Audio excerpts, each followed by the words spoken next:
teman-teman semoga bisa ditangkap pesan utamanya untuk membuat kalian tangguh, membuat kalian tahan banting dan siap melenting kembali meskipun ada kalanya harus jatuh.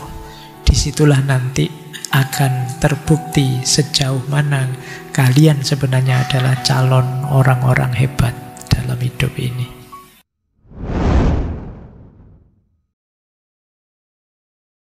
Bismillah, mari kita lanjutkan lagi ya belajar kita. Apapun situasinya menjadi jalan untuk belajar. Apapun fenomenanya adalah pelajaran. Maka mari ya tetap kita istiqomah belajar.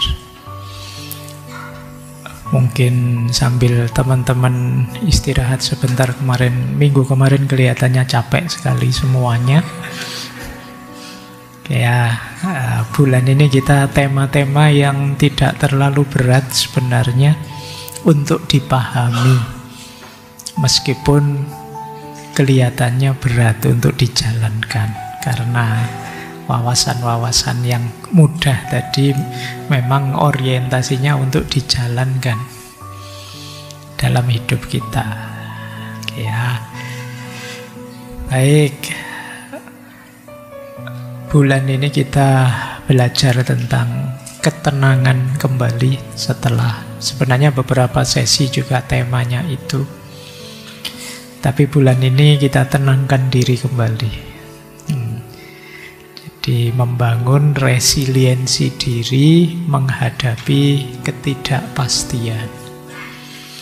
Kalian tidak harus kaget karena memang hari ini zamannya serba tidak pasti. Apapun itu. Maka yang pertama-tama harus kalian siapkan memang mentalmu, dirimu. Daya resiliensimu. Daya resiliensi itu ketangguhan, ketabahanmu menghadapi situasi. Dan ya saya tidak perlu menjelaskan seperti apa, sejauh mana situasi ketidakpastian. Meskipun nanti ada beberapa teori yang saya sampaikan. Tapi pesan utamanya malam hari ini siap-siaplah. Seperti dulu waktu kita membahas Byung Chul Han yang keywordnya 3 itu, bahwa hari ini kondisi kita semua itu antara narsis, kemudian kelelahan, atau depresi. Kalian boleh milih salah satu ini ya. Saya hari ini itu termasuk yang narsis, atau yang kelelahan, atau yang sudah depresi menghadapi zaman yang serba tidak pasti.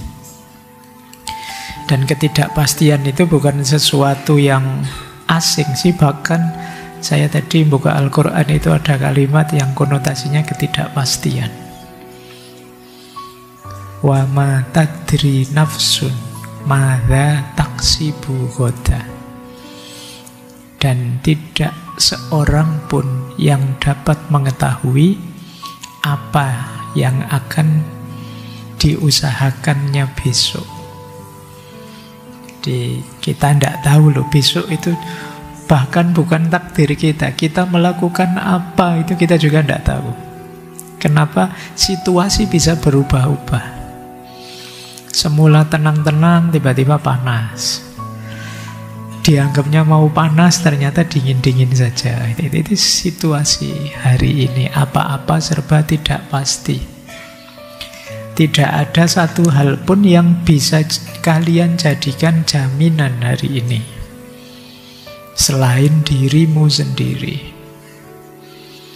Makanya kapan itu ada yang tanya saya tentang situasi ini, pesan saya cuma satu, minimal kalian jangan kehilangan dirimu sendiri.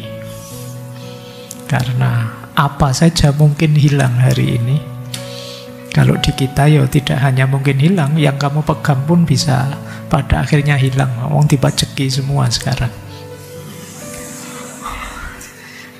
Tapi apa saja boleh hilang, dirimu tidak boleh hilang. Jadi kehilangan jati diri, kehilangan otentisitasmu itu bagi saya bencana paling besar. Maka itu tadi ya kalimat saya, opo wae hilang tidak apa-apa asal tidak dirimu. Saya lihat beberapa kemarin ada yang lepas kontrolnya, itu kehilangan dirimu berarti. Baik, bismillah ya, kita belajar tentang ketidakpastian dan resiliensi diri. Yang pertama, tentang ketidakpastian.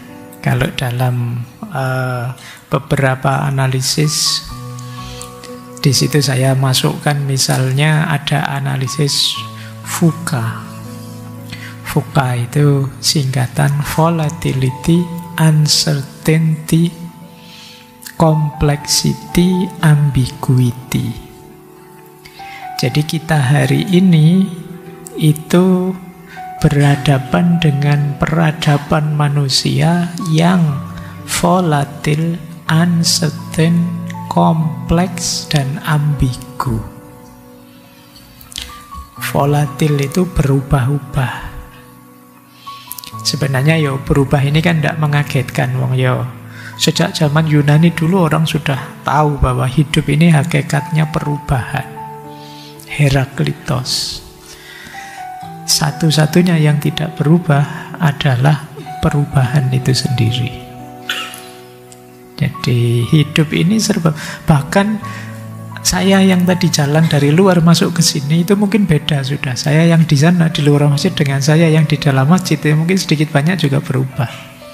Saya yang belum berangkat ke masjid dengan saya yang sekarang sedang itu mungkin sedikit banyak juga sudah ada perubahannya. Nah, problemnya memang hari ini perubahan itu begitu cepatnya. Dan kalian sering kaget dengan perubahan yang sangat cepat itu.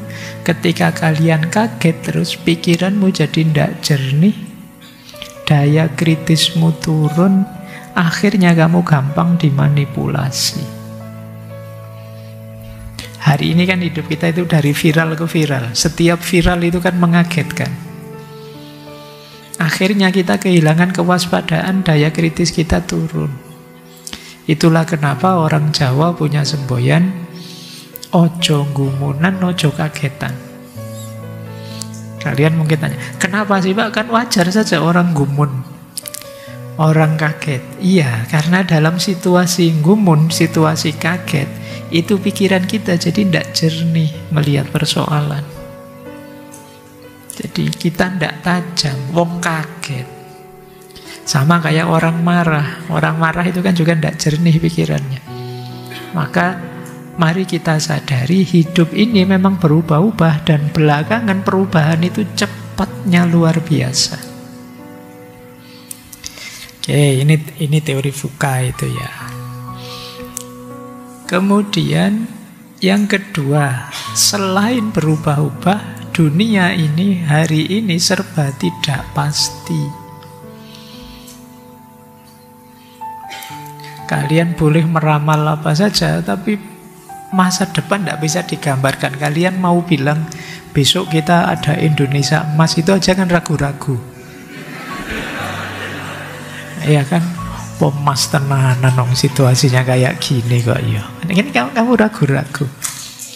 Mau bilang Indonesia hancur itu gimana? Mau bilang Indonesia maju itu gimana? Kita bingung.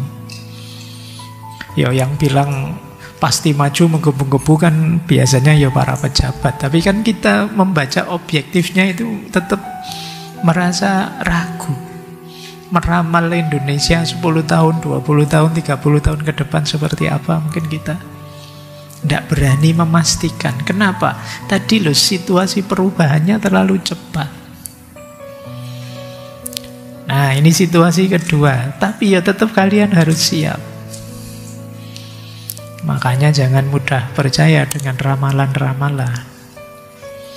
Kadang-kadang ramalan itu berdasarkan fakta hari ini. Tapi kalau fakta hari ini tidak jelas, gimana orang bisa meramal? Kalau situasi existingnya kita tidak tahu, lah gimana kita bisa memprediksi? Kecuali ramalan-ramalan yang model besok ada bencana, besok ada pejabat ketangkep, itu kan ramalan-ramalan. Ramalan kayak gini kalau benar jadi rame, hype, kalau salah tidak ada orang bahas. Makanya peramalnya rasanya hebat, luar biasa. Padahal itu dari sekian puluh ramalannya mungkin 1-2 yang pas. Tapi memang situasi hari ini serba tidak sepasti itu. Zaman dulu bahkan sudah diramalkan loh, 2012 itu kiamat. Ya kan, sampai hari ini tidak jadi itu. Apa malaikatnya pengen ngeprank ya? Makanya begitu diramal, manusia sudah ngeramal ini, ganti saja ceritanya. Jangan begitu. Dulu kita sudah siap-siap sampai dibikinin film itu ya 2012. Tapi terus tidak jadi. Ya. Kenapa? Ya memang apa-apa sekarang serba tidak pasti. Wong sekarang musim saja kan tidak mesti. Kalian saya tanya, hari ini musim kemarau apa musim penghujan? Itu pun mungkin kita bingung hari ini. Mau dibilang kemarau tapi kok hujan. Mau dibilang hujan tapi ya sudah lama ini tidak turun hujan. Begitu kita ngerasani, wah sudah lama tidak turun hujan, berarti kemarau ini tiba-tiba hujan. Ya itu mungkin efek dari kita belakangan suka ngeprank itu. Oleh alam pun kita diprank. Pak Tani bingung sekarang situasinya, jadi serba tidak pasti. Ya, jadi situasi kedua uncertainty. Situasi ketiga complexity. Complexity itu problem kita hari ini saling terkait, kompleks. Jangan dikira urusan politik itu politik saja, nanti ada hubungannya dengan sosial, ada hubungannya dengan ekonomi, ada hubungannya dengan budaya, bahkan ada hubungannya dengan agama, kompleks.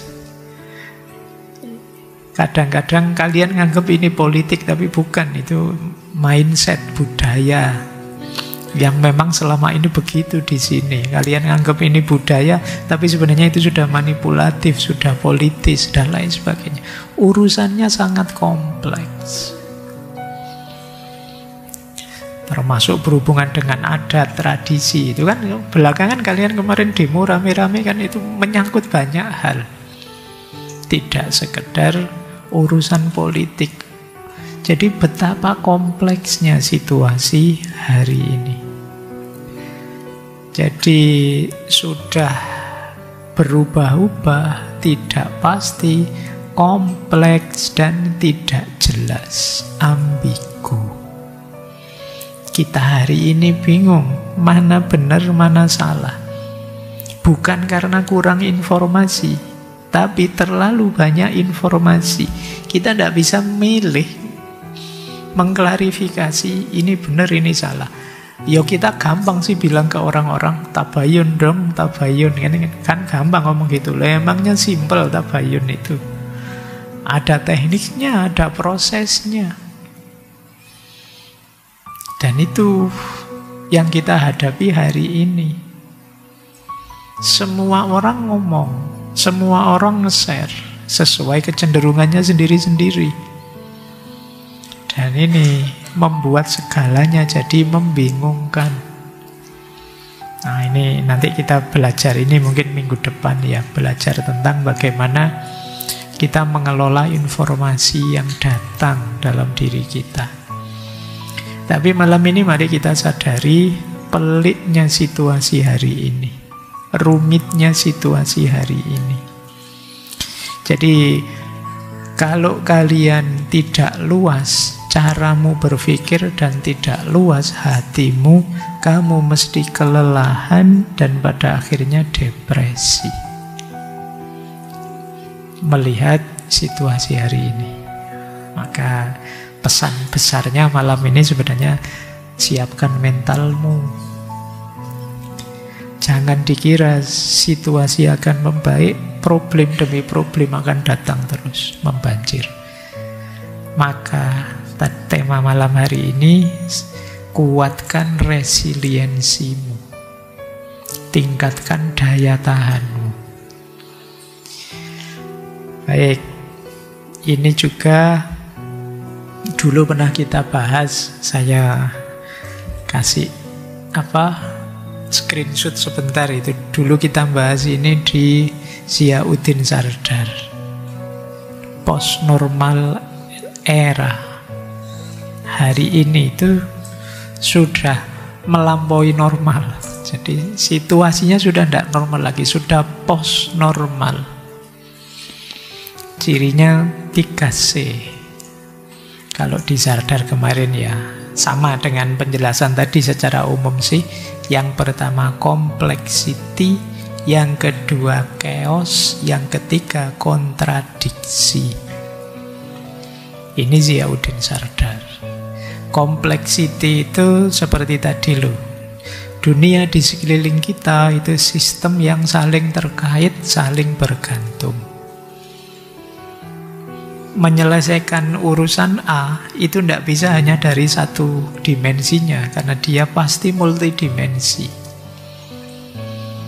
Itu yang kadang-kadang kalian bingung kan, menuntut ini, tapi kalau ini dituruti ada problem di dimensi yang lain. Dimensi ini dibereskan, dimensi yang lain bermasalah terus begitu. Ini namanya kompleks. Maka pembacaan kalian harus luas. Yang kedua chaos. Kalau sudah kompleks terus chaos, ada kekacauan, di stabilitas terganggu, perubahan sangat cepat, kompleks terus chaos. Dalam situasi chaos muncul banyak kontradiksi-kontradiksi. Yang satu perspektifnya stabilitas, yang satu perspektifnya perubahan, yang satu perspektifnya damai, yang satu perspektifnya perbaikan. Itu bisa tabrakan, itu namanya kontradiksi. Kan sering saya sampaikan, masalah yang agak berat itu bukan pertemuan antara yang benar dan yang salah. Ketika yang benar dan yang salah ketemu, gampang, kita pilih yang benar, selesai. Tapi begitu yang benar dan yang benar ketemu tapi tidak sinkron, itu yang disebut kontradiksi. Ini ikhtiar kita harus lebih kuat, lebih keras. Tidak sesimpel itu. Yang seperti saya bilang tadi, misalnya kalian yang kemarin demo, perspektifnya perubahan, perbaikan. Sementara mungkin ada masyarakat yang lain menggunakan perspektif kedamaian, kenyamanan hidup. Ya, karena ada demo mesti tidak nyaman. Loh, ini kan dua-duanya tidak salah. Itu kalau tidak di-manage secara bagus, ya tentu saja terjadi konflik horizontal. Atau jangan-jangan kalian sengaja diadu. Nah, ini ya, perhatikan situasi ini. Jadi kompleks, kemudian chaos, kemudian kontradik. Makanya tadi pesan saya, hatimu yang luas, wawasanmu yang banyak. Biar tidak sempit, tidak isinya otot-ototan aja leyelan. Tapi kamu bisa menganalisisnya lebih jernih. Baik, kalau ini sudah kita jelaskan beberapa bulan yang lalu tentang post normal Ziauddin Sardar. Oke, sebenarnya saya mau ke sini.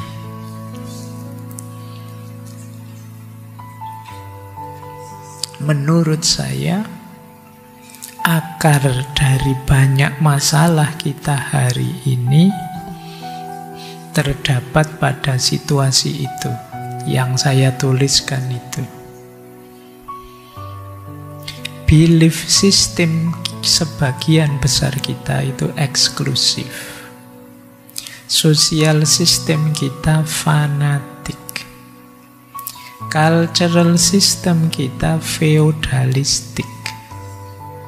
Political system kita egoistik. Economical system kita konsumtif. Informational system kita manipulatif. Sebenarnya ini satu-satu bisa jadi bahan diskusi kalian ya. Iya, tentu saja tidak semuanya begini, tapi saya berani bilang sebagian besar masih begini. Coba ya, kita urai satu-satu. Nanti resiliensinya pelan-pelan, tidak usah khawatir. Karena akarnya di sini. Kalau kalian mengobati penyakit, tidak sampai ke akarnya. Mungkin simptomnya sembuh, tapi penyakit itu sendiri belum sembuh sebenarnya. Yang pertama apa?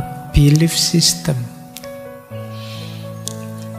Jadi sistem ideologi, sistem kepercayaan kita itu sebagian besar kita mindsetnya eksklusif. Eksklusif itu tertutup, menganggap bahwa yang saya percayai itulah yang benar.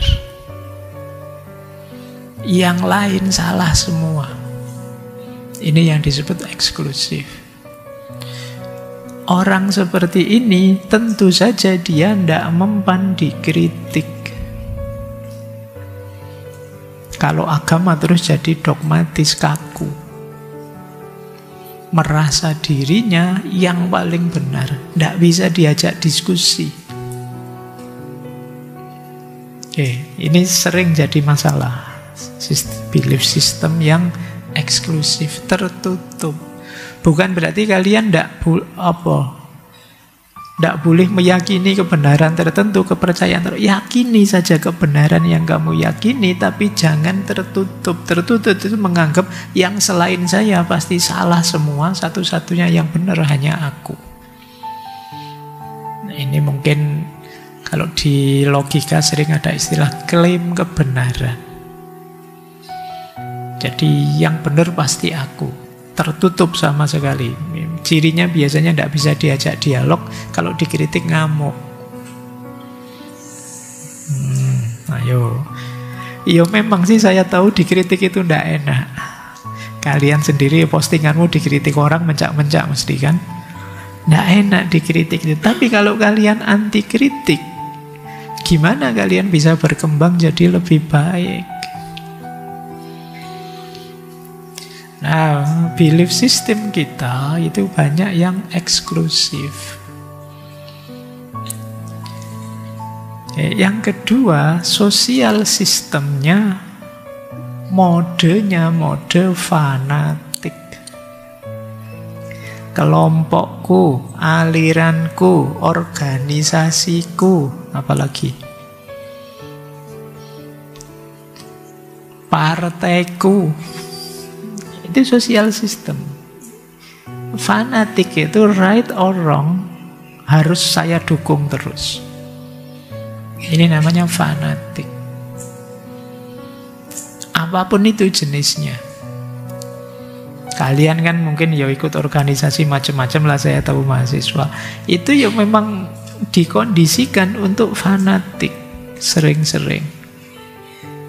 Jadi fanatik itu ya pokoknya apapun yang sudah diputuskan di kelompok kita, di aliran kita, di organisasi kita, harus kita ikuti semuanya. Nah, tidak boleh kalau ada yang kritik harus kita lawan. Ini benar-benar fanatik. Kalau menurut penjelasannya seorang filosof Muslim Maroko, Abid Al-Jabiri, beliau pakai istilah qabilah. Mindset kita itu masih mindset qabilah. Umat Islam itu cara berpikirnya masih qabilah. Masih bersuku-suku. Ada sih yang ingin, Pak, saya netral, Pak, anti suku-suku, anti kelompok-kelompok. Saya dan teman-teman membentuk sendiri kelompok yang netral. Ya akhirnya ya jadi kelompok baru. Fanatik dengan kelompoknya sendiri lagi gitu loh.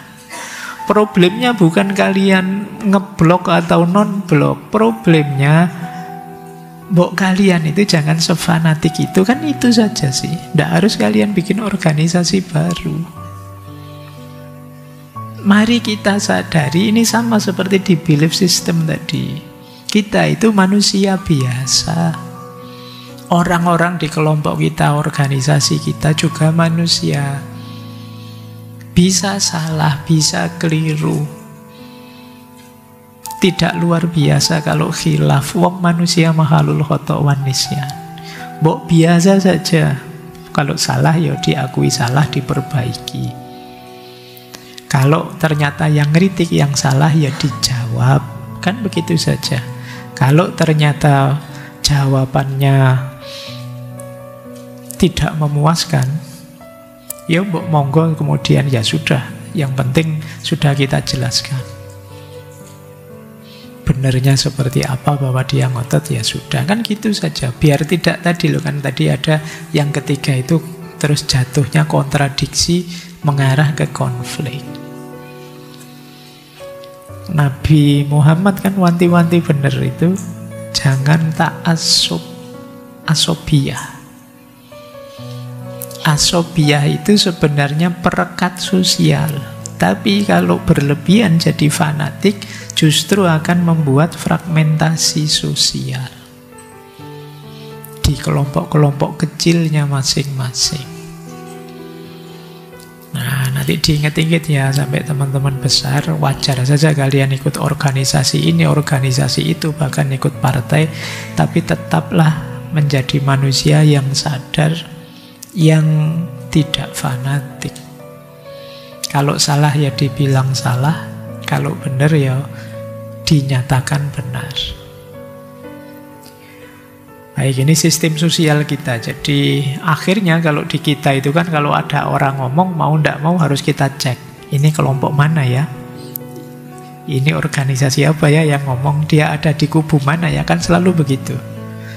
Dan kita ndak percaya kalau ada orang ini bebas kok tanpa kepentingan, kita ndak percaya.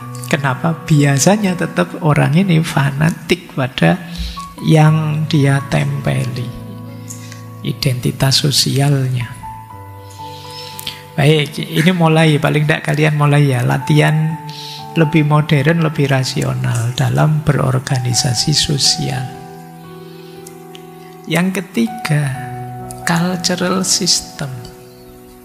Sistem budaya kita masih menurut saya kuat sekali corak feodalnya. Corak feodal itu ya tetap kita tunduk patuh 100% pada patron-patron kita.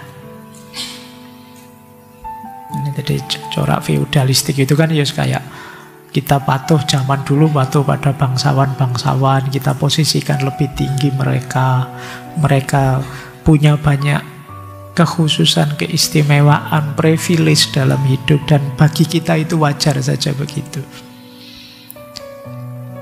Dasarnya tokoh-tokoh, patron-patron, idola-idola. Nah, sistem budaya kita begitu. Jadi kemandirian intelektual, memutuskan sendiri, bernalar sendiri, itu rasanya barang langka. Kita selalu inginnya ikut saja apa keputusan orang atau kelompok orang yang kita anggap patron kita.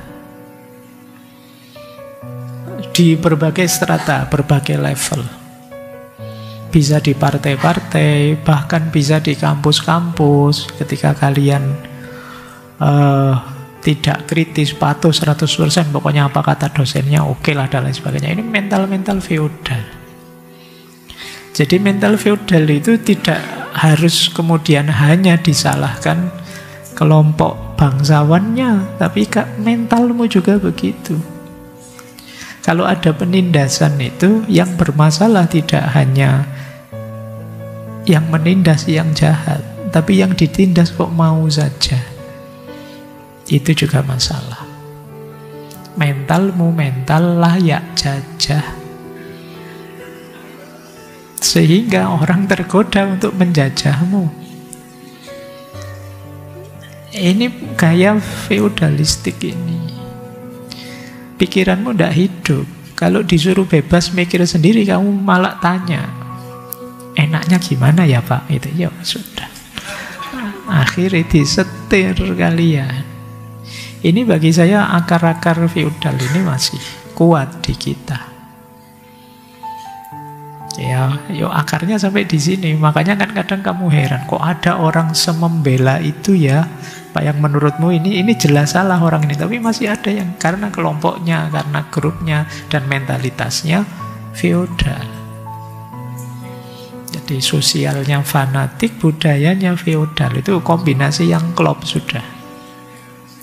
Dibangunkan susah, jadi berat. Oke, dan ini di banyak kasus kalian akan ketemu nanti akarnya di sini. Di banyak kasus. Makanya sulit sekali mencari solusi-solusi yang kritis. Apalagi kemudian sistem politiknya egoistik. Kalau ini tidak perlu penjelasan ya, kalian ngertilah itu. Jadi yang dipikirkan hanya dirinya dan kelompoknya. Yang dirinya sendiri dan kelompoknya dianggap paling tahu, paling ngerti, paling paham tentang bangsa ini, tentang negaranya. Suara-suara yang lain dianggap tidak ada gunanya semua. Ini sistem politik yang egoistik, merasa yang paling benar. Apalagi terus sistem ekonominya konsumtif, tidak produktif. Konsumtif itu yang ada di pikirannya nyari uang dibelanjakan untuk memenuhi kebutuhan. Ternyata dari paling bawah sampai paling atas mikirnya begitu.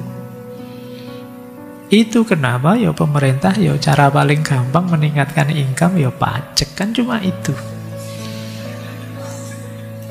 Berawal dari mental yang konsumtif, karena ngertinya cari uang terus dibelanjakan untuk kebutuhan. Kalian juga begitu, nanti mikir kerja cari uang dibelanjakan untuk memenuhi kebutuhan. Tidak membayangkan kreativitas apa yang harus saya lakukan agar mendatangkan uang. Jadi mental kita konsumtif semua, konsumsi semua. Jadi kita kan sering marah-marah itu. Ketergantungan HP, gadget semua dari luar. Lah kalau memang tidak ingin tergantung, bikin sendiri. Tapi kan kita tidak mikir sejauh itu ke sana. Kalau ada laptop versi terbaru yang di pikiranmu kan gimana caranya saya punya uang untuk beli laptop terbaru itu. Bukan gimana caranya saya bisa dengan kemampuan mungkin dibantu teman-teman, didukung support sistemnya, menciptakan laptop sebagus itu. Tidak ada pikiran itu. Yang dipikiranmu gimana caranya beli. Ini mental konsumtif. Dan tidak usah kaget, selama kalian mentalnya konsumtif, hidupmu tetap akan disetir oleh para produsen. Karena kamu hanya mengkonsumsi. Tentu saja terus para produsen itu nanti yang mengarahkan kamu harusnya bagaimana, butuh apa, yang kamu harus miliki apa, dan lain sebagainya. Oke. Dilengkapi dengan sistem informasi yang manipulatif. Ini efeknya era yang kita sebut post-truth. Sistem ekonomi manipulatif itu berita, informasi, itu hanya kita pilih yang sesuai dengan keinginan kita. sesuai dengan keyakinan kita. Kalau zaman dulu, orang itu mencari informasi yang benar, baru dia beropini. Jadi dia tahu informasi yang benar dulu, terus baru dia komen, baru dia beropini. Tapi hari ini yang disebut post-truth itu orang beropini dulu. Terus apa? Opininya itulah yang dia anggap kebenaran. Ini yang terjadi hari ini. Makanya informasinya manipulatif. Setiap kali informasi masuk pada kalian, kalian harus waspada. Ini dari siapa? Dia punya kepentingan apa? Tujuan dibalik yang tertulis ini apa? Itu kalian harus masuk ke sana. Karena kalau tidak, kalian akan tertipu.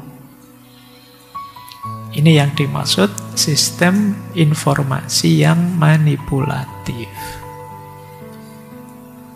Baik, coba ya direview lagi.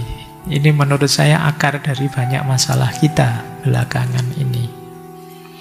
Belief system kita eksklusif, sosial system kita fanatik, cultural system kita masih kuat feudalistik, political system kita masih sangat egoistik, economical system kita masih konsumtif, dan informational sistemnya manipulatif. Nah, ini hampir di semua bidang ternyata ya ada masalah. Mungkin seperti minggu lalu, kalau bisa ya kita reset saja, install ulang, kembali ke sistem pabrikan awal terus dibangun pelan-pelan, mungkin begitu. Tapi ya kan tidak mungkin kalau peradaban itu dibikin semacam itu. Berarti ya ayo kita lakukan perbaikan-perbaikan. Itu yang saya tulis di bawah, itu counter movement-nya. Melawan eksklusivitas, fanatisme, feudalisme, egoistik, konsumtif, manipulatif, kalian perlu menegakkan nilai-nilai. Yang pertama, inklusivitas, keterbukaan. Terbukalah, luaslah, jangan sempit, jangan tertutup. Hidupkan solidaritas yang lebih luas, jangan fanatik. Kemudian jalani gaya hidup yang egalitarian, kesetaraan. Kita semua setara di posisi apapun, jangan ada yang merasa lebih tinggi, apalagi seorang muslim. Sekarang sering saya jelaskan, hakikatnya tauhid itu kesetaraan makhluk. Mengapa begitu? Karena dalam tauhid hanya ada dua variabel, kholik dan makhluk. Di atas makhluk satu-satunya adalah kholik, Tuhan. Dalam sistem yang tidak egaliter, tidak setara, di atas makhluk, di atas manusia, masih ada manusia yang lain. Dan ini tidak tauhid. Maka dimanapun ada penindasan sebenarnya itu nabrak tauhid pasti. Kenapa? Di atas makhluk ada makhluk yang lain. Di atas manusia ada manusia yang lain. Di atas alam ada manusia yang sewenang-wenang. Itu pasti tauhidnya perlu dipertanyakan. Lupa kan ada itu Pak, hierarki kalau di struktur, di organisasi, termasuk kenegaraan. Ada presiden, ada menteri di bawah presiden, ada. Iyalah, secara organisasi begitu. Tapi secara kemanusiaan kita semua setara. Hanya beda peran saja, beda fungsi saja. Presiden tidak di atas kita, ya dia punya perannya sendiri sebagai presiden. Kita peran kita sendiri sebagai kita. Jadi masing-masing ada perannya. Kalau dulu kalian belajar Konfusianisme mungkin masih ingat bahwa di antara problem dalam hidup manusia khususnya secara sosial, budaya, politik adalah ketika orang lupa namanya, lupa namanya itu ketika dia tidak berperan sesuai namanya. Yang presiden tidak berperan sebagai presiden, yang wakil rakyat tidak berperan sebagai wakil rakyat, di situ mula-mula akan jadi problem besar dalam kehidupan sosial, berbangsa, dan bernegara. Itu sudah diingatkan oleh Konfusius. Kan dalam Konfusianisme kan ada ajaran reification of names, meluruskan nama-nama. Kalian juga begitu, mahasiswa, yo jalankan peranmu sebagai mahasiswa. Oke ya. Baik, ini rumus egalitarianisme melawan apa? Feudalisme. Kemudian politik yang egoistik. Ayo kita kembali ke ideal-ideal yang dicita-citakan founding fathers kita tentang Indonesia, kemakmurannya, dan lain sebagainya. Itu politik yang idealis. Tidak masalah. Kita punya ideal-ideal untuk dihidupkan, tidak sekedar pragmatik, egoistik saja.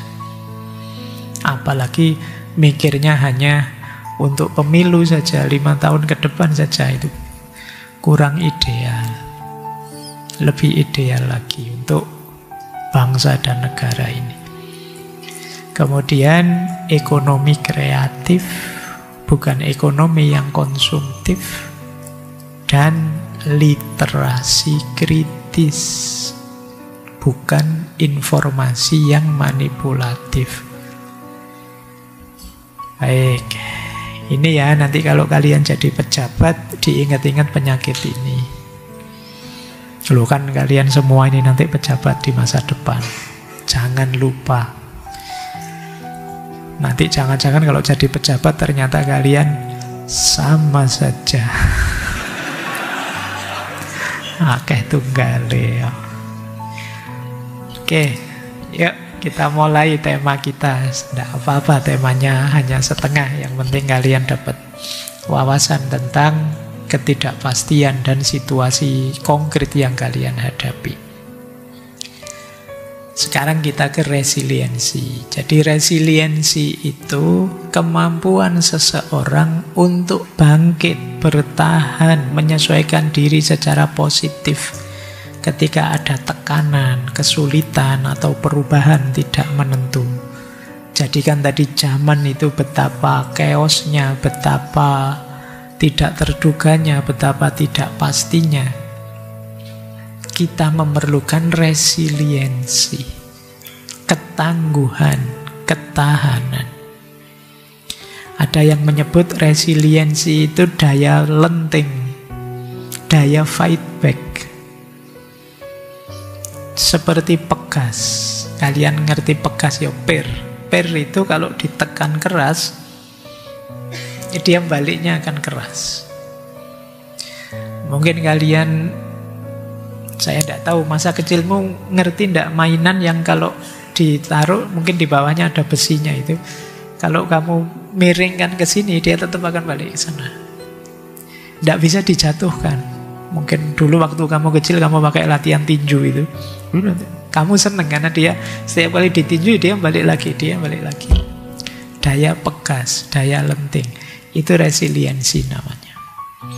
Kalau untuk ketahanan batinmu. Jadi satu kondisi di mana kalian begitu kuatnya, begitu tangguhnya, sehingga sekeos apapun, sekacau apapun situasi, kalian masih bisa tegak kembali. Itu yang disebut resiliensi. Nanti ada individual, ada kolektif, ada spiritual, filosofis. Kalau individual secara psikologi, resiliensi itu kapasitas kemampuan kita untuk bisa mengelola stres, trauma, kegagalan, sehingga kita tidak menghancurkan diri kita. Jadi jatuh bangun lagi, itu resiliensinya tinggi berarti. Kalau secara sosiologi komunal, bersama-sama, kolektif. Ada bencana, kita bisa bangkit lagi. Ada perubahan besar, kita tetap bisa survive. Nah, ini resiliensi sosial namanya. Kelaparan sih luar biasa, tapi tetap bisa survive lagi. Berarti resiliensinya hebat. Kalau yang spiritual, filosofis, biasanya daya jiwa untuk tetap tegar, tetap ikhlas. Sesulit apapun situasi hidup, bisa menemukan makna di balik segala kepahitan hidup. Nah, ini spiritual namanya. Jadi resiliensi itu mungkin bisa kalian definisikan daya tahan diri, daya untuk bangkit, daya untuk melenting kembali menghadapi kesulitan-kesulitan hidup. Orang yang resiliensinya tinggi itu biasanya sulit ditaklukkan. Karena dia jatuh akan bangun lagi, jatuh akan bangun lagi. Generasi kalian, Gen Z, itu sering dituduh rapuh. Kalau ada masalah, dropnya cepat, stresnya cepat, depresinya cepat. Solusinya apa? Resiliensimu tingkatkan. Biar tidak gampang stres, biar tidak gampang drop. Ya mulai besok latihan ya, latihan kuat. Nanti ada caranya. Kata Alain de Botton, ini bulan lalu kita bahas tokoh ini ya. Kata beliau, setengah dari seni hidup yang baik itu resiliensi. Sering saya bilang juga, hidup itu harus bisa ngegas, harus bisa ngerem. Resiliensi ini konteksnya ngerem, untuk kemudian bisa ngegas lagi. Kalau kata Nelson Mandela, jangan menilaiku dari kesuksesanku, nilailah aku dari seberapa sering aku terjatuh dan bangkit lagi. Orang hebat itu orang yang jatuh bangkit lagi, jatuh bangkit lagi. Kalau orang yang berusaha langsung sukses itu tidak luar biasa. Mungkin karena fasilitasnya banyak, mungkin karena dia sejak awal punya modal ini, modal itu, tidak luar biasa. Tapi orang luar biasa itu orang yang mungkin saja dia jatuh, mungkin saja dia kalah, mungkin saja dia terhempas, tertindas, tapi tetap bangkit lagi. Ini orang hebat, sudah. Jadi kalau kalian ingin jadi orang hebat, kuatkan resiliensimu. Kata Konfusius, kemuliaan kita yang terbesar bukan karena kita tidak pernah jatuh, tetapi karena kita bangkit setiap kali kita jatuh. Jadi orang hebat, orang mulia itu adalah orang yang setiap kali jatuh bangkit lagi. Ya mulai ya, ini kalau diomongkan lancar enak. Tapi kalau dijalankan tidak sesimpel kalimatnya. Ya tadi Nelson Mandela kalimatnya pendek, tapi lihat perjuangan beliau untuk pembebasan rakyatnya dari penindasan rezim apartheid itu panjang dan pahit memang. Jatuh bangun itu pahit, tapi membuatmu tangguh. Jangan menghindari bahaya, jangan menghindari masalah. Hidup itu pasti ketemu bahaya, pasti ketemu masalah. Dan yakinlah setiap kali kalian ketemu bahaya, ketemu masalah, itu adalah kesempatanmu untuk jadi lebih hebat, lebih tangguh. Mungkin Tuhan mengarahkan ke situ dalam rangka biar kamu lebih hebat. Kalau hidupmu lancar terus, enak terus, ya daya resiliensimu mungkin tidak teruji, mungkin rendah. Oke. Nah ini 3 bentuk resiliensi. Yang pertama recovery, yang kedua coping, Yang ketiga, transformation. Ini nanti tak jelasin satu-satu ya. Kalian mungkin lihat gambarnya ya paham yang dimaksud. Itu kan yang satu ada orang jatuh terperosok ke bawah tapi ya berusaha untuk naik lagi. Yang kedua itu gambar bunga di tengah padang pasir, mungkin itu di tengah aspal keras, tapi dia tetap bisa tumbuh. Itu coping namanya. Yang ketiga, kupu-kupu. Dari berat dan pahitnya transformasi dia dari kepompong, pada akhirnya dia jadi kupu-kupu. Sekarang sesuaikan dengan narasi hidupmu masing-masing. Bisa ndak kalian recovery, coping, dan transformation ini? Yang pertama, recovery.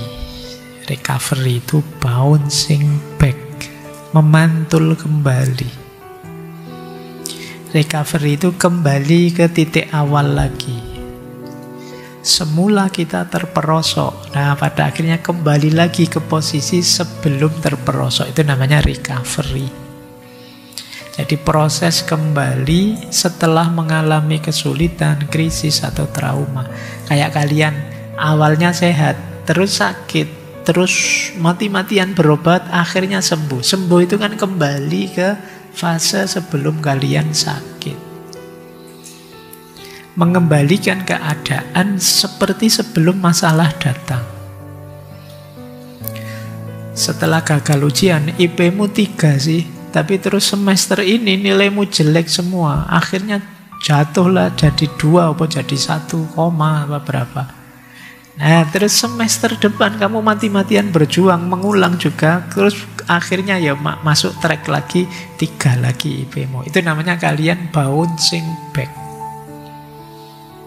Kalian memantul kembali ke arah sebelum kalian jatuh. Nah, ini ya. Awalnya hidupmu nyaman. Terus punya pacar, jadi ruwet gak karu-karuan.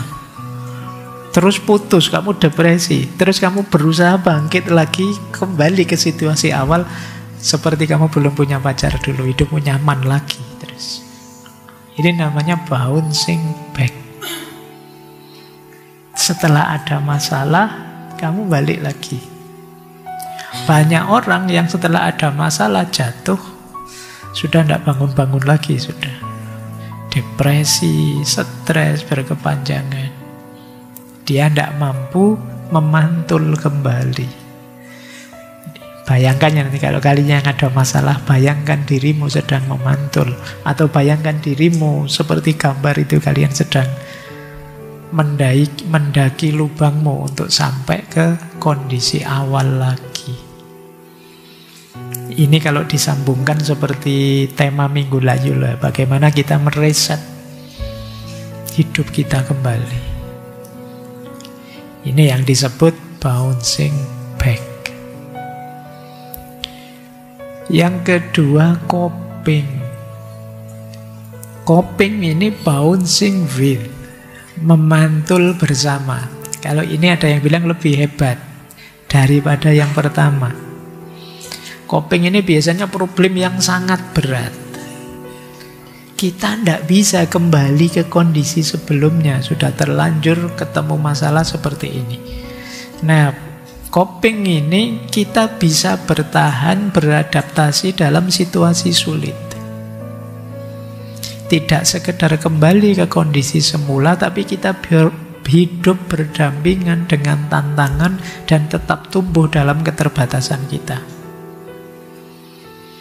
Kalau ini mungkin kalau dihubungkan nilai tadi, nilaimu jatuh sampai 2, naik lagi tidak mungkin, sudah semester 14. Nah, kalian tidak mungkin bouncing back. Yang bisa kalian lakukan apa? Bouncing with. Ya sudah Pak, IP saya mungkin ditakdirkan cuma 2 koma, tapi dengan IP 2 koma ini saya akan pantang menyerah, saya akan berjuang, tidak mau kalah dengan yang IP-nya 3 ke atas. Nah, ini namanya bouncing with. Jadi, karena situasi pahitnya tidak bisa dihindari, mau tidak mau dihadapi, ya sudah, ayolah, seperti ini saya juga siap kok. Nah, ini namanya bouncing with.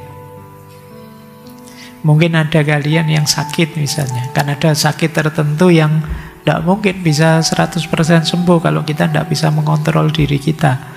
Mungkin diabetes lah, mungkin darah tinggi atau apa. Nah, rumus resiliensinya coping ini. Baik, saya siap hidup bersama penyakit ini, mengontrol diri, latihan, memodifikasi hidup agar tetap nyaman meskipun punya penyakit ini. Ini namanya bouncing with. Mungkin kalian dulunya kaya, tiba-tiba miskin, dan tidak mungkin kalian bisa balik segera ke kaya raya seperti dulu. Tapi bukan berarti kalian hidupmu gelap terus depresi. Tidak, kalian masih bisa dengan rumus bouncing with ini. Ini kalau mungkin ada peribahasa itu di barat, istilahnya apa? Sleeping with the enemy. Tidur bareng musuh. Sebenarnya kalian tidak suka, tapi ya tidak apa-apa, mau gimana lagi.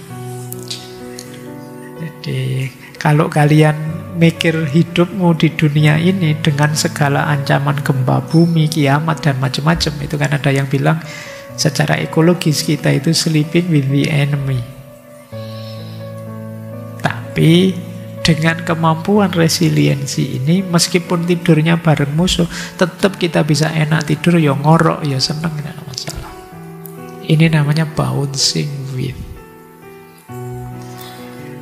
Jadi istilahnya memantul bersama. Kayak kalian kehilangan misalnya, kayak tadi loh, kehilangan pasanganmu misalnya. Itu kan beratnya luar biasa. Alternatifnya kan 2, kamu kembali lagi nyari lagi seperti yang awal, atau ya sudahlah, kamu terbiasa kok hidup dalam situasi patah hati, enak-enak saja, itu nyaman-nyaman saja, itu namanya bouncing with. Coba ya, nanti makanya tadi saya bilang, coba perhatikan hidupmu, kalian ingin ada di titik mana untuk resilient ini. Jadi bouncing kayak tadi ya, yang sebelumnya bouncing back atau bouncing with. Kalau ini ada yang bilang ini yang paling hebat, namanya bouncing forward, memantul maju, transformasi. Kalau ini tidak sekedar kuat menghadapi masalah, tapi juga justru masalah itu jadi titik pijak dia untuk berubah lebih baik. Ini namanya bouncing forward. Dengan menghadapi masalah, kita jadi lebih kuat, lebih bijak, lebih matang, lebih kritis. Ini namanya bouncing forward. Setelah sadar kayak tadi, setelah sadar nilaimu jatuh misalnya dan tidak bisa diperbaiki, ya kalian bisa menerima. Tapi dengan pijakan itu, sekarang kamu mereformasi dirimu besar-besaran. Kamu jadi anak tekun, kamu jadi anak yang lebih serius, kamu bertransformasi berarti. Bouncing forward, memantul maju jadi lebih baik. Nah, coba perhatikan ya teman-teman, 3 bentuk resiliensi ini. Di sekitar kita ada banyak sekali masalah. Kalian bisa kalau sanggup menghapus masalah itu biar masalah di sekitarmu habis, terus kamu kembali nyaman hidupmu, bouncing back. Atau tidak bisa, Pak, daya saya terbatas, tapi minimal saya bisa bertahan dan tidak rusak. Meskipun di tengah padang pasir, saya masih bisa tumbuh, berbunga, dan indah. Ini bouncing with. Saya tidak tahu nanti tuntutanmu dituruti apa enggak, tapi pastikan kamu tidak merusak dirimu sendiri. Pastikan kalian tetap bisa bouncing with, tetap bisa tumbuh, berkembang, indah, apapun situasinya. Apalagi kalian bisa transformation. Dengan berpijak pada masalah itu, kalian jadi lebih hebat, lebih bijaksana, lebih berani, lebih tangguh, lebih luar biasa. Ini namanya transformation. Oke, baik. Itu ya, perkuat 3 aspek ini dalam hidup kalian. Hidupmu akan jauh lebih kuat, tidak lagi gampang burnout tadi, kelelahan atau depresi. Ya kalau tadi problematika narsis, burnout, depresi, ya paling tidak sisa narsisnya kan gampang. Narsis itu alamiah saja sih, orang pengen divalidasi, diakui orang, biasa saja. Efeknya tidak terlalu berat dibandingkan yang burnout sama depresi tadi. Jadi kuncinya di daya resiliensimu. Baik, sekarang kita cek gimana sih caranya mengembangkan resiliensi. Saya mencatat setidaknya ada 8 cara untuk mengembangkan resiliensi. Yang pertama, tentu saja apapun yang berhubungan dengan self-improvement, perbaikan diri, itu harus diawali dari self-awareness. Mengenali diri kita sendiri. Ya enggak mungkin lah kita bisa bertahan tanpa mengenali diri kita. Jadi diawali self-awareness. Emosi-emosi kita, pola pikir kita, kelemahan, kelebihan kita, ayo kita kenali. Tanpa kita kenal diri kita, ya bagaimana kita bisa bertahan menghadapi situasi zaman yang tadi tidak pasti, chaos dan lain sebagainya. Jadi syarat pertama adalah membangun kesadaran diri, sadari. Saya tidak tahu dalam sehari-hari sejauh mana kalian hidup dengan sadar. Keputusan-keputusanmu hasil renungan yang matang, tidak sekedar ikut arus. Jadi sadari dirimu, sadari setiap keputusanmu. Dengan dasar mengenali emosi, pola berpikir, kelemahan dan kelebihanmu. Kalau sudah sadar, terus yang kedua mengelola pikiran. Ini uraian panjangnya boleh kembali ke sesi mindset dulu. Kita ada ngaji filsafat tema mindset. Misalnya gini, mengelola pikiran itu. Self-talk kita, mari ngambil self-talk yang positif, jangan yang negatif. Di self-talk positif itu apa? Pernyataan kita untuk diri kita sendiri. Aku sebenarnya bisa kok. Mungkin kemarin kurang tekun saja, besok aku akan lebih tekun. Ini lebih positif daripada kalian bilang, aku gagal, memang aku ini ndak cakep, aku ini ndak. Ini self-talk negatif. Bikin self-talk positif. Kalian nembak ditolak, yo, biasa hidup itu ada diterima, ada ditolak. Sebenarnya dia tidak sadar saja sih nolak saya misalnya gitu. Dia tidak tahu istimewanya saya gitu.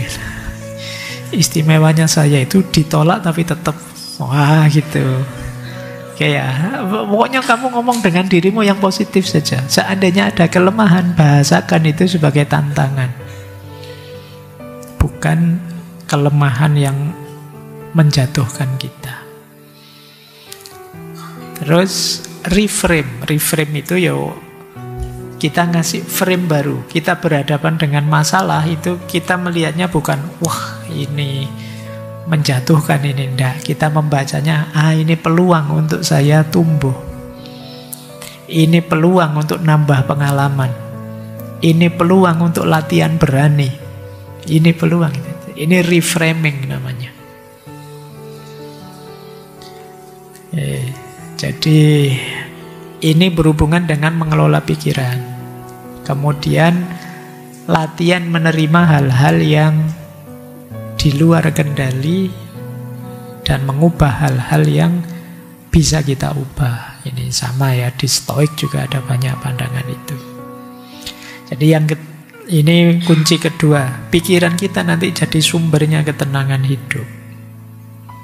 Yang ketiga, ya kalau ini niscaya ya, kesehatan fisik. Ya tetap kalian harus sehat. Sejernih apapun pikiranmu, kalau tidak sehat, ya lemes. Tidak ada gunanya. Pikiranmu tinggi-tinggi kalau kamu sakit. Gaya hidupmu yang sehat. Kemudian kuatkan jaringan sosial. Nyari circle yang mendukung. Jangan circle yang toksik. Nanti mungkin minggu ketiga ya, bulan ini kita membahas support system. Antara lain jaringan sosial yang mendukung. Penting adanya teman, jangan gaya kita itu tidak mungkin hidup sendirian tanpa bantuan orang lain. Akan selalu ada kepentinganmu dengan orang lain.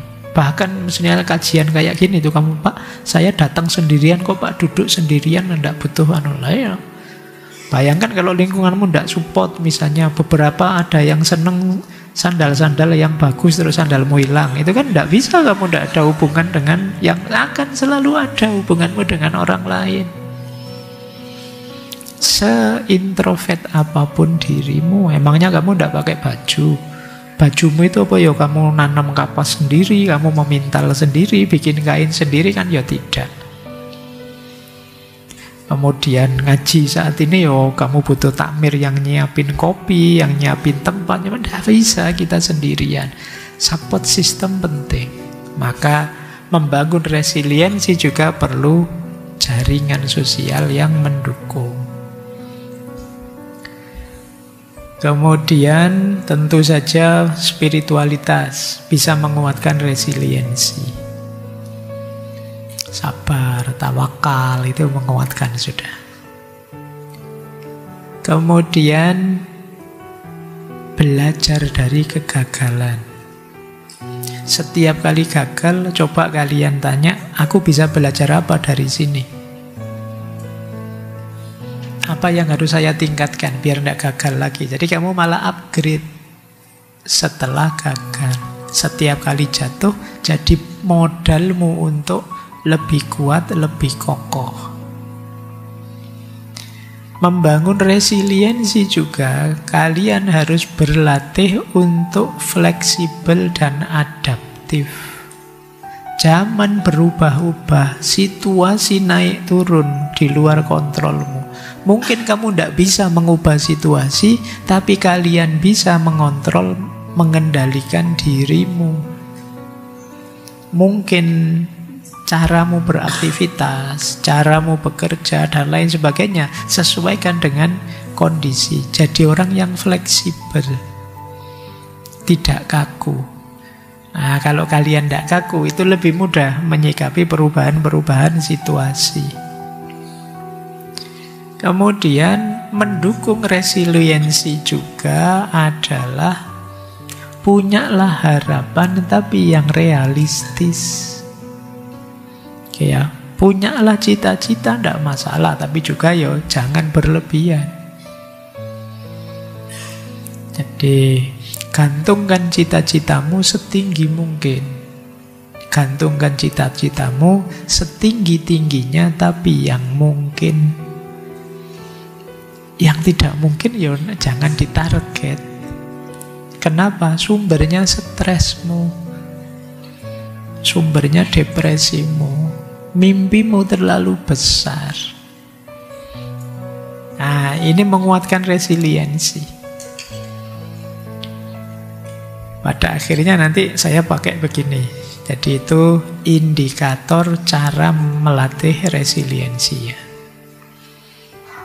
Jadi resiliensi itu ada banyak dimensinya. Ada pikiran, emosional, sosial, spiritual, praktis, dan fisik. Yang pikiran itu berarti tadi ya, memahami, memberi makna, melihat dengan frame yang berbeda. Nah itu pikiran. Berarti kalian cara melatihnya melakukan reframing, latihan menulis jurnal, latihan menulis pelajaran dari setiap kesulitanmu. Itu melatih kemampuan resiliensi kognitifmu. Kemudian emosinya juga dilatih. Mengendalikan cemas, takut, marah, gimana caranya tenang. Misalnya, itu saya kasih contoh ya, caranya. Biasakan tidak terburu-buru. Kalau emosinya terlalu melonjak-lonjak, pause sebentar. Apa pause itu? Berhenti sebentar. Terlalu senang, atau terlalu sedih, atau terlalu marah, atau terlalu kecewa, itu kan sedalam itu yang kamu rasakan. Coba jangan memutuskan apa-apa dulu, berhenti dulu sebentar. Kalau mengikuti hadis itu kan, kalau kamu marah sedang berdiri duduklah, sedang duduk berbaringlah, itu maksudnya berhenti dulu. Jangan melakukan apa-apa, jangan memutuskan apa-apa. Ini dalam rangka mengendalikan emosi. Kemudian secara sosial, tadi ya nyari jaringan, nyari teman. Bangun relasi yang tulus, tidak sekedar formalitas.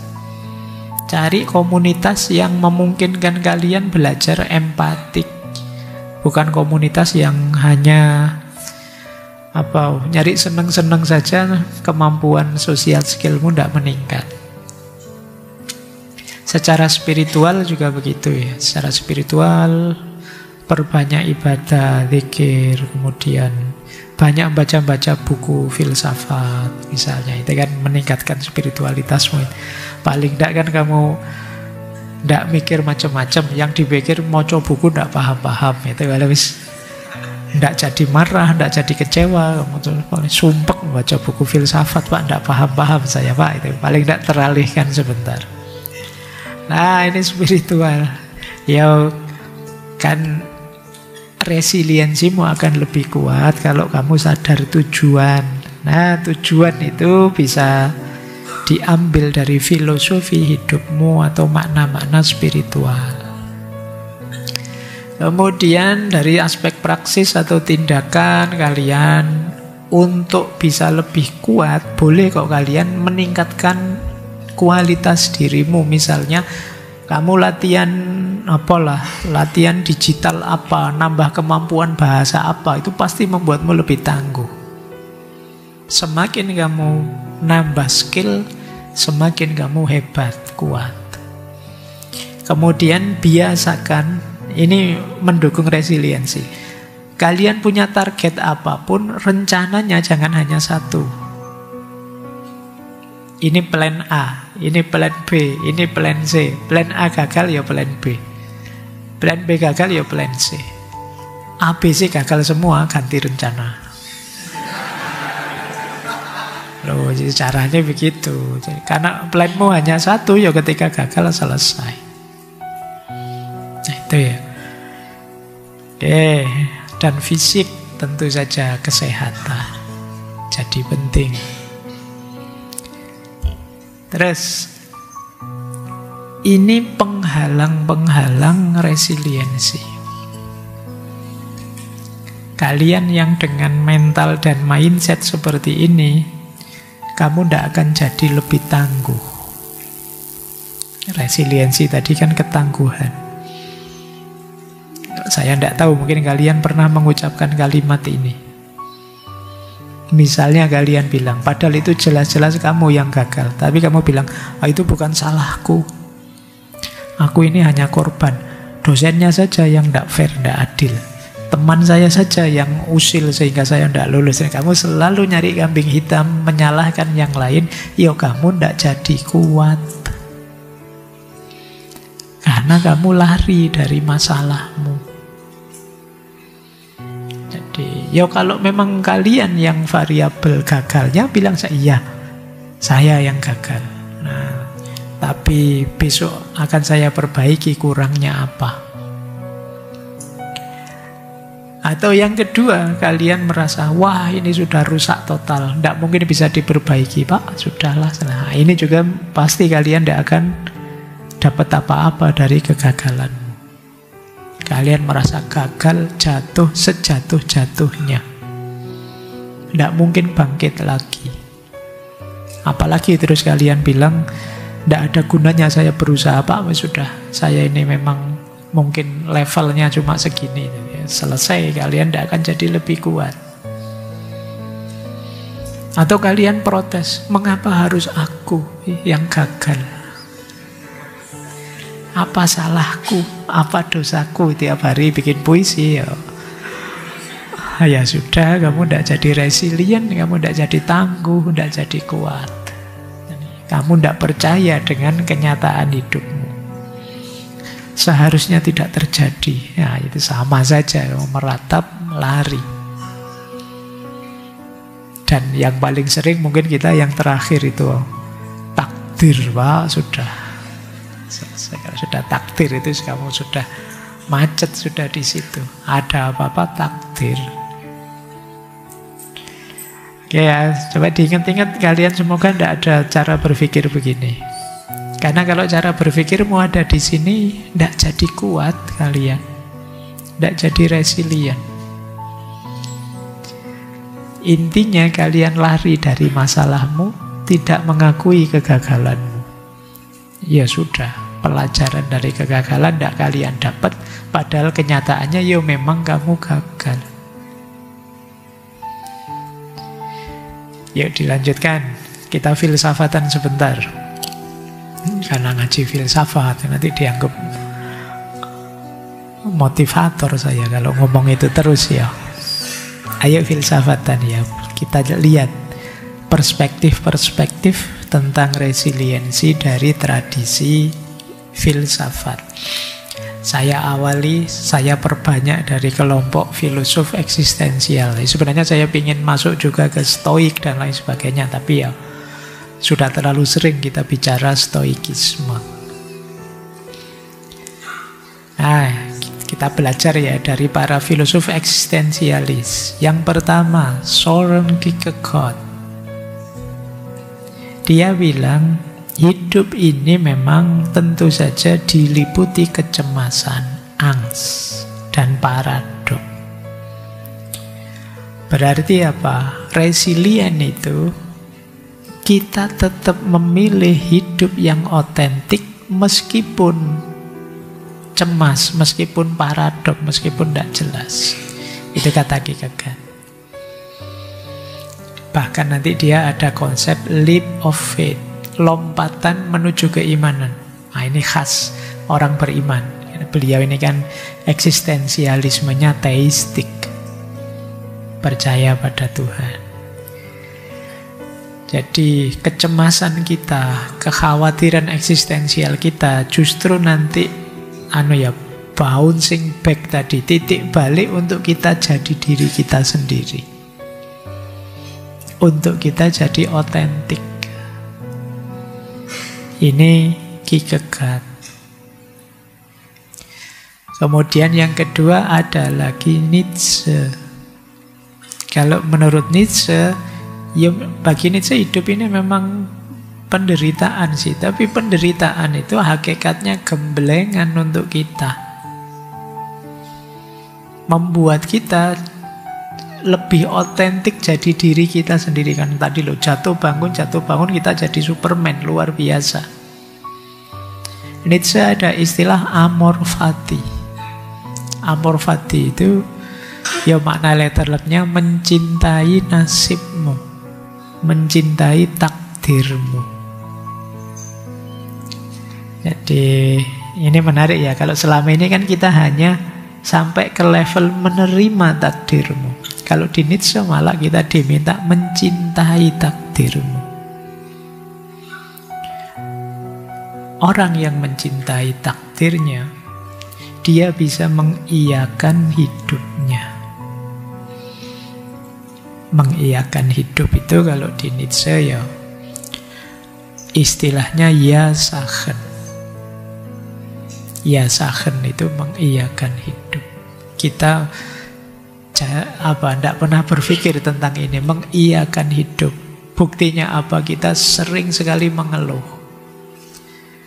Seolah-olah tidak terima kita dengan hidup yang seperti ini. Nah, Nietzsche punya perspektif, mari kita jadi seorang yang mencintai nasibnya, tapi tidak berhenti di situ.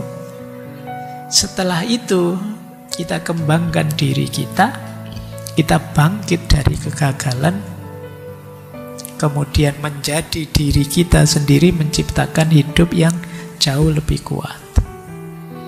Itu istilahnya Superman.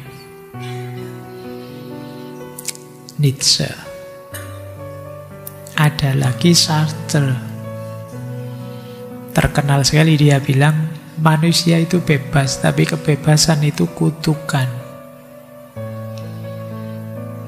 Karena kita bebas, maka kita terpaksa harus tanggung jawab.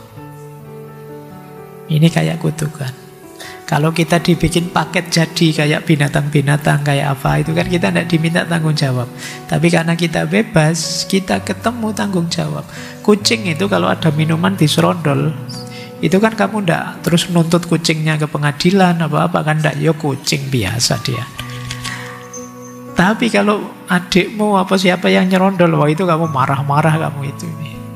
Karena kamu minta dia tanggung jawab, ayo dipel, ayo dibersihkan lagi, karena kamu begitu. Nah, maka kebebasan itu hakikatnya, kata Nietzsche, kutukan sebenarnya. Karena kita bebas, ya kita jadi tanggung jawab. Tapi justru orang yang resiliensinya tinggi adalah orang yang siap mengambil tanggung jawab penuh atas hidupnya. Jadi siap bertanggung jawab apapun pilihan yang dia tetapkan. Nah, ini Sartre. Baik, saya milih ini dan segala resikonya akan saya tanggung. Ini orang yang resiliensinya tinggi. Ada lagi Albert Camus. Dulu pernah kita bahas beliau ya, tentang absurditas. Kalau di Camus memang hidup ini absurd. Jadi tidak seideal yang ada di pikiran kita. Kita hidup ini kan pontang-panting mencari makna. Padahal ya dunia ini diam saja, kita maknai apa? Ya kita maknai apa? Jadi hidup ini seabsurd itu. Apapun bisa kita iyakan, apapun bisa juga kita tidakkan. Nah, nanti kamu kan terkenal dengan mitos Sisyphusnya, bahwa kita itu seperti Sisyphus yang mendorong batu ke atas gunung terus dijatuhkan lagi. Karena dia dihukum begitu. Terus dinaikkan lagi, dijatuhkan lagi, terus begitu. Itu kan kalau kita lihat dari jauh, kasihan ya orang hidup di dunia itu seperti itu terus. Tapi kata kamu, masalahnya bukan pengulangan yang membosankan yang kita melihatnya kasihan. Problemnya adalah orang itu gembira tidak melakukannya. Menikmati tidak ketika dia mendorong batu dan menjatuhkan lagi. Sisyphus itu mendorong batu ke atas gunung, dijatuhkan lagi, tapi dia senang saja. Bisa menikmatinya, meskipun absurd. Ya, dunia ini absurd, tapi justru kebahagiaan kita terletak ketika kita bisa menerima dan menikmati absurditas itu. Kenapa? Karena kalau kita mencari hidup yang tidak absurd, tidak ada. Hidup ini ya hakikatnya memang absurd. Nah, ini khas kamu. Jadi orang yang resiliensinya tinggi adalah orang yang menerima absurditas, bisa menikmatinya, dan tidak terjatuh pada nihilisme bahwa tidak ada nilai, tidak, dinikmati saja. Jadi dia tetap serius, kayak hidup ini kayak sedalam itu, tidak masalah, dinikmati saja. Padahal itu ya absurd sih. Kalian mengkonsep hidup seideal apapun, jadi ya absurd konsepnya. Tapi kamu bisa menikmatinya, tidak masalah. Nah, itu dulu kita pernah satu sesi dengan kamu. Terakhir Viktor Frankl. Viktor Frankl dia dengan eksistensial maknanya. Jadi resiliensi kalau di Frankl ya tentu saja will to meaning. Manusia itu mengalami kepahitan apapun tetap akan bisa survive karena dia selalu bisa menemukan maknanya. Jadi menemukan makna berarti masih ada tujuan hidup yang ingin saya tuju. Itu di Frankl. Makna-makna saya masih harus jadi orang soleh, saya masih harus berguna bagi bangsa dan agama. Ini makna-makna yang kita tempelkan untuk hidup kita, yang membuat kita masih semangat. Itu dicontohkan oleh Frankl. Misalnya orang yang ditahan di penjara, itu kan harusnya dia sudah putus asa, tapi dia bisa tetap semangat karena dia punya tujuan. Saya ingin nanti kembali lagi ke keluargaku. Saya ingin nanti saya kalau pulang kerja lagi di sana sini. Ketika masih ada tujuan hidup ini, dia masih punya makna terhadap hidupnya dan terus tidak jadi putus asa. Nah, tadi orang yang jatuh bangun tadi, itu kenapa kok dia bisa bangun lagi? Karena dia punya tujuan. Bayangkan kalau kalian tidak punya tujuan hidup, ya jatuh mau bangun lagi kalian ragu-ragu. Saya bangun lagi terus mau apa? Wong tidak punya tujuan. Tapi kalau kalian punya tujuan, ini harus dikejar lagi. Itu Viktor Frankl tentang resiliensi. Baik, itu gambarannya ya para filosof. Sekarang ke tasawuf. Kalau ini sih konsepnya kalian paham ya. Meningkatkan resiliensi khas tasawuf. Resiliensi itu berarti kondisi jiwamu yang pantang menyerah untuk berikhtiar, sabar, istiqomah mengikuti prosesnya, warok, mampu menahan diri, mengendalikan diri, qanaah, kalian siap menerima apapun pemberian Tuhan padamu. Jadi ketika jiwamu terbentuk dengan 4 karakter ini, bisa dipastikan daya resiliensimu tinggi. Kalian siap berikhtiar, sabar mengikuti proses jatuh bangunnya, senantiasa warok, mampu mengendalikan dirimu, mengendalikan batin pikiranmu. Ya kalau dalam konteks agama, tidak sampai terjatuh pada hal-hal yang dilarang. Kemaksiatan, dosa kecil maupun dosa besar. Dan qanaah.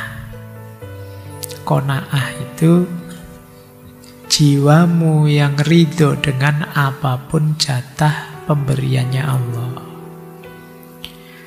Nah, kalau kondisinya sudah seperti ini, jalankan itu, fungsikan itu untuk melakukan 3 hal.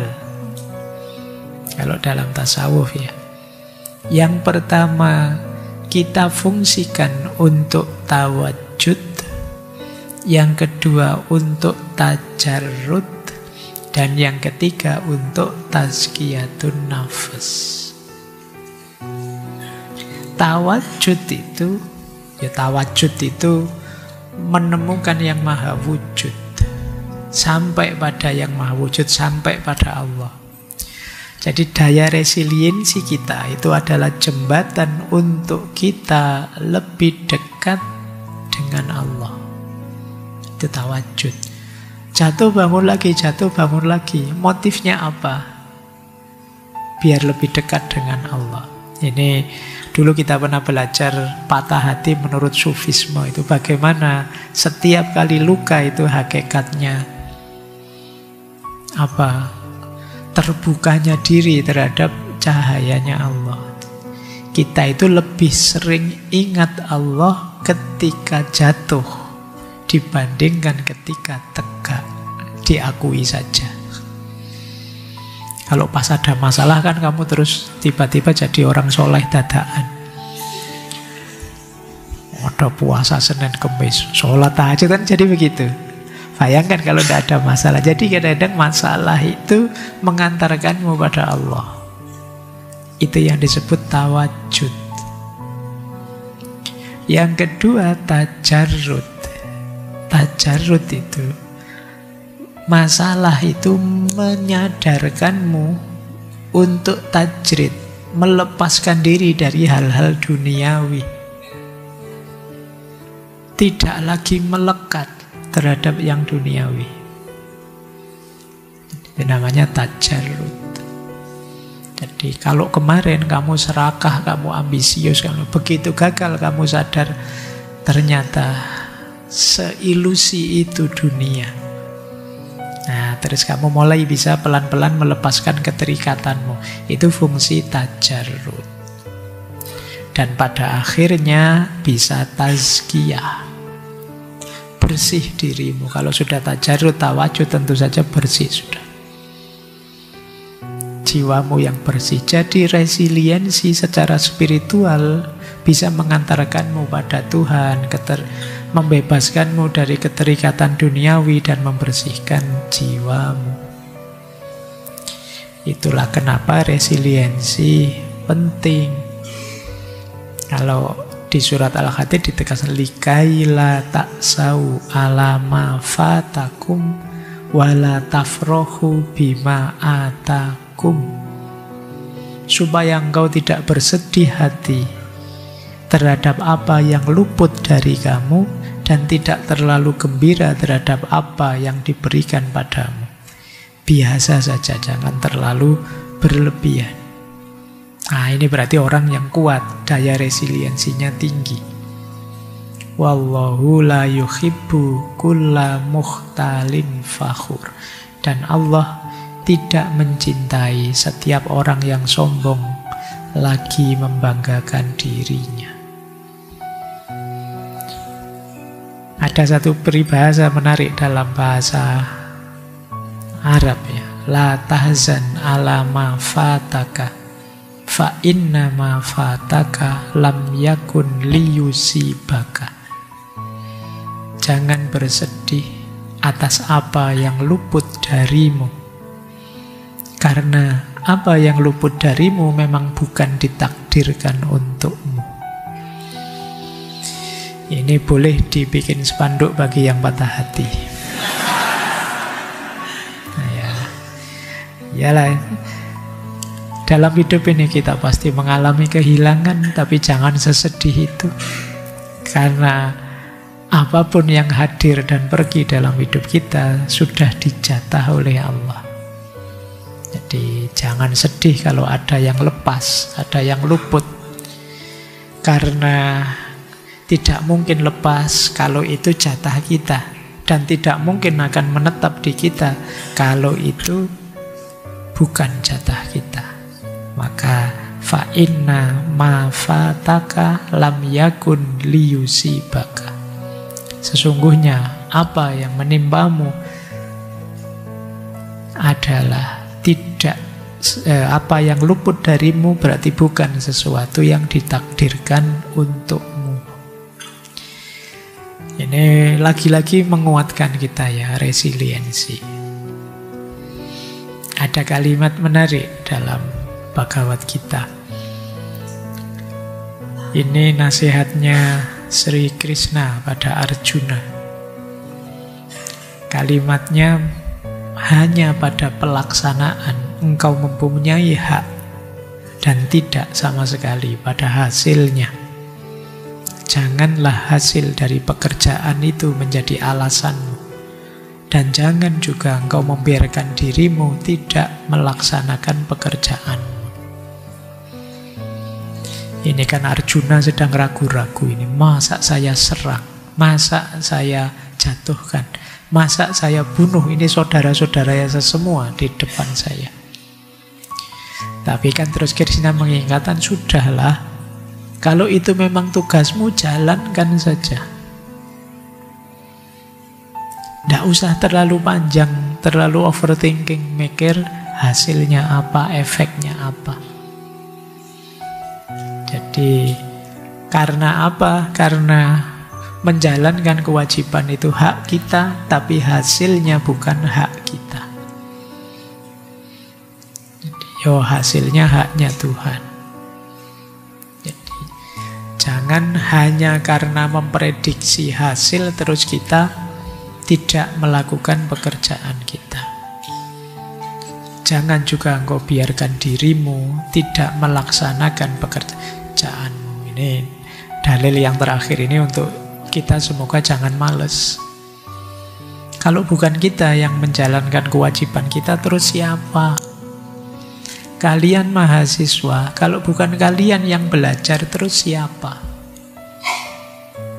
Kalian yang DPR, kalau bukan kalian yang mewakili rakyat, terus siapa? Kalau bukan kalian yang mengelola, misalnya para pejabat Indonesia, lah terus siapa? Lah kewajibanmu memang itu. Seperti saya bilang tadi, segala kekacauan ketika orang mulai lari dari kewajibannya, apalagi terus jatuh egoistik tadi. Lanjut, waktunya sudah mepet. Ini nanti bahan kalian diskusi ya. Itu tadi kan sampai terakhir tadi masih resiliensi individu. Sejauh mana sih kita sebagai bangsa ini tangguh? Jadi resiliensi kebangsaan. Kemampuan satu bangsa untuk bertahan, beradaptasi, bangkit kembali ketika menghadapi krisis, bencana, konflik, penjajahan, pandemi, tekanan global. Sambil tetap menjaga identitas, persatuan, dan keberlanjutannya.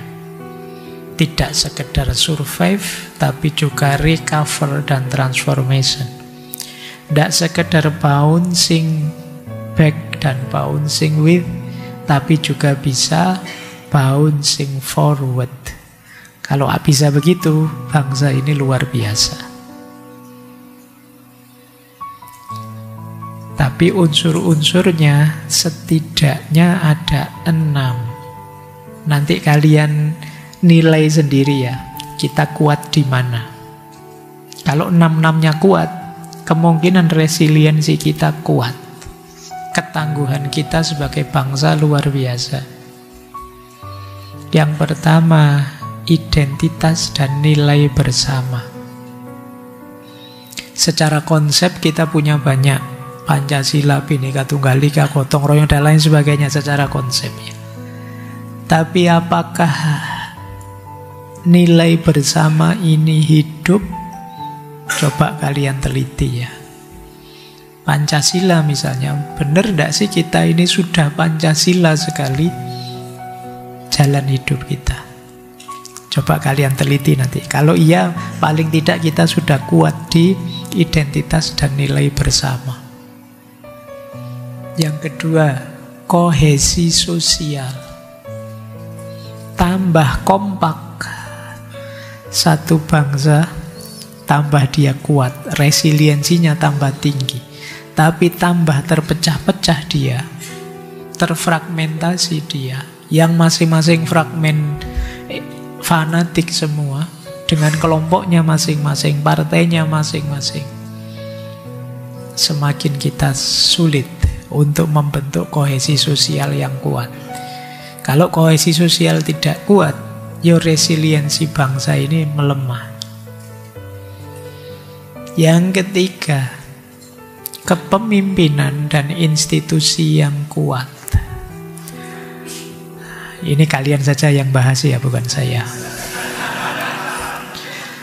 ilmumu lebih tinggi daripada saya tentang ini. Tapi memang kalau yang ketiga ini lemah, ya lagi-lagi resiliensinya lemah. Kenapa? Karena yang ketiga inilah yang bisa mensukseskan hidupnya unsur-unsur yang lain.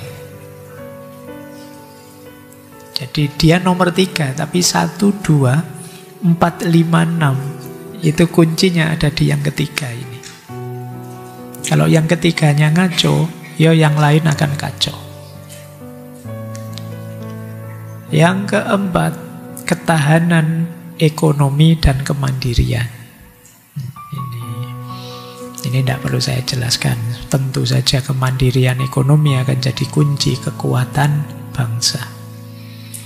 Yang kelima, ketahanan budaya dan spiritual.